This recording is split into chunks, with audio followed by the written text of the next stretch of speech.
Hey everybody, it's Trags, and this is Campsites on CLNSmedia.com. My pleasure to welcome Levan Reid of WBC TV. I'm doing well, Levan. I'm a little bit hot, but I think Bill Belichick and the Patriots coaching staff loves this heat to start training camp, get conditioning up before the first day of padded practice on Saturday.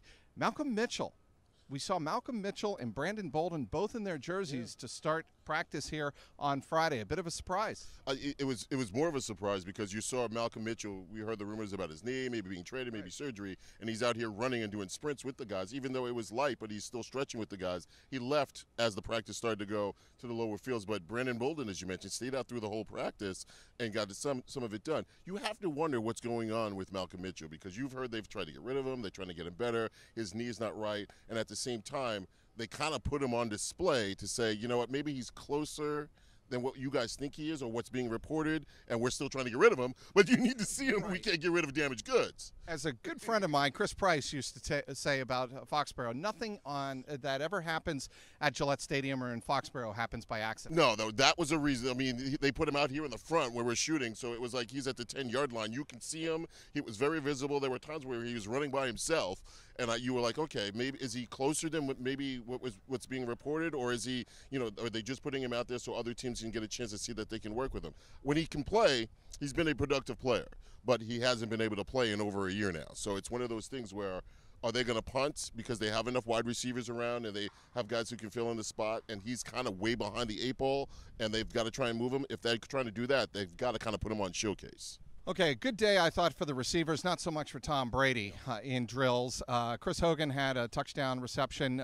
Brady's best throw of the day, I thought, was over the right shoulder of Julian Edelman in the end zone for a touchdown. But Tom Brady just 8 of 16 in the 11-on-11 drills. But let's talk about Julian Edelman, the great reception that he received from the crowd, and Chris Hogan and their impact and what they showed you today. I'll start with Chris Hogan. There was a couple of plays where you saw the separation that he just got on the corners that he was on. So it was you're getting a chance to see what his speed is, and maybe he's going to have to be that number one for a while at wide receiver when Julian Edelman is going to miss the first 4 games. Hey, you would never know that Julian Edelman had a knee tear.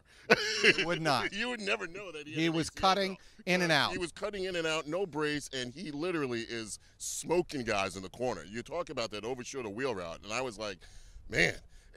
I mean, he didn't give the guy any chance. He put his hands up late, got it done. I mean, his skill level amongst the receivers is so much better than everybody else at it is right now. So he's not here for the first 4 games, but what he's showing you right now was he's ready to go.